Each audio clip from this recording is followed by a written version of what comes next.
Ini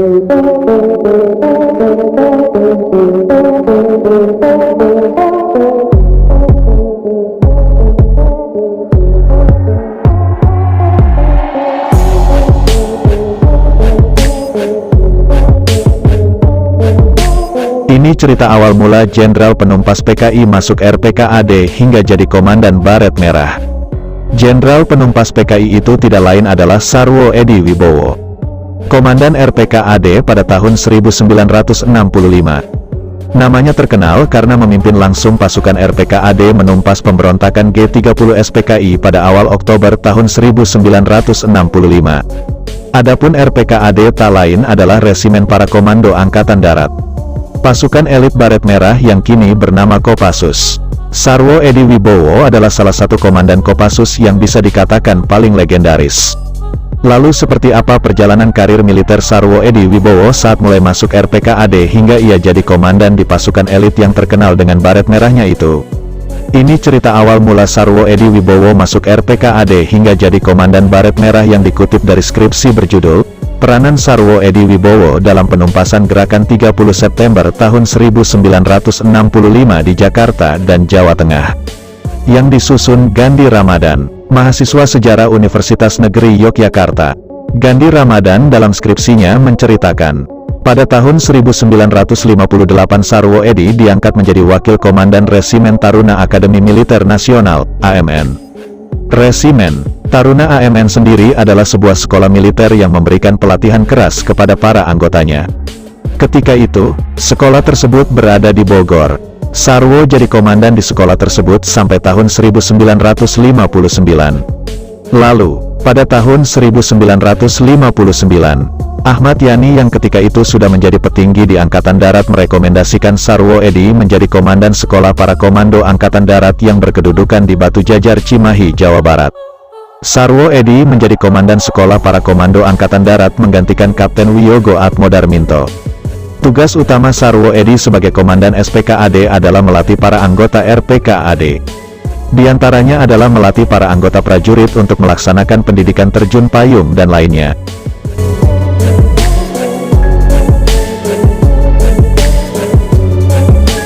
Pada tahun 1959 markas RPKAD dipindahkan ke Cijantung, Jakarta, sedangkan SPKAD tetap berada di Batu Jajar.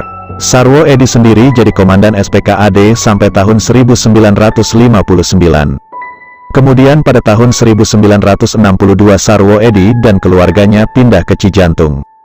Mereka menempati perumahan di rumah dinas. Kepindahan tersebut dimaksudkan agar para perwira dalam menjalankan tugas tidak jauh dari markas RPKAD. Karena perumahan tersebut terletak satu kompleks dengan markas RPKAD. Karir militer Sarwo Edi kian menanjak ketika Ahmad Yani menunjuknya jadi kepala staf RPKAD.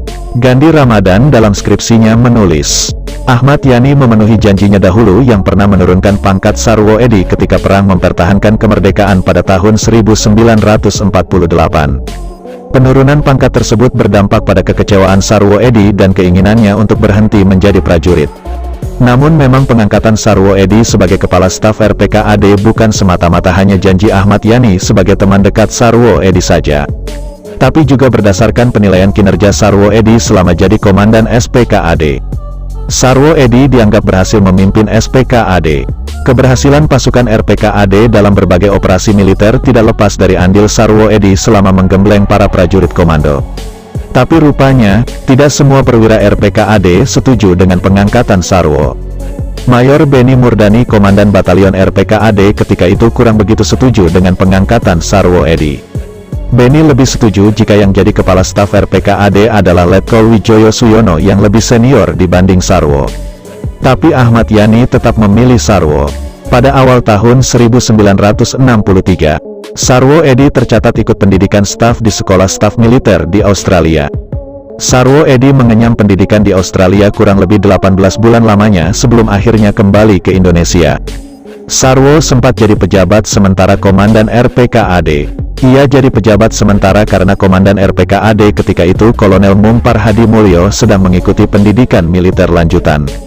Pada tahun 1964 Sarwo Edi mendapat sebuah surat di meja kerjanya di markas RPKAD. Surat tersebut berasal dari Mayor Benny Murdani. Isi surat berupa ketidakpuasan Benny Murdani terhadap kebijakan yang diambil Kolonel Mung Parhadimulyo. Lalu Sarwo Edi ditemani Rais Abin menghadap Letjen Ahmad Yani sembari membawa surat Benny. Kepada Ahmad Yani, Sarwo menceritakan soal perselisihan antara Benny dengan Kolonel Mung. Setelah mendengar penjelasan dari Sarwo, Jenderal Yani meminta Sarwo agar menyelesaikan permasalahan tersebut. Ahmad Yani juga sempat memanggil Benny. Oleh Ahmad Yani, Benny sempat ditanya siapa perwira yang cocok menggantikan Kolonel Mung Parhadimulyo karena ada 2 letnan kolonel di RPKAD, yaitu Letkol Sarwo Edi Wibowo dan Letkol Wijoyo Suyono. Ditanya seperti itu, Benny dengan tegas memilih Letkol Wijoyo Suyono karena ia memiliki hubungan yang baik dengannya. Tapi Benny Murdani lupa, Sarwo Edi dan Letjen Ahmad Yani telah berteman baik sejak berjuang di Jawa Tengah. Mereka juga sama-sama kelahiran Purworejo. Seperti diketahui, karena perselisihan dengan Kolonel Mung, Benny pun dipindahkan ke Kostrad.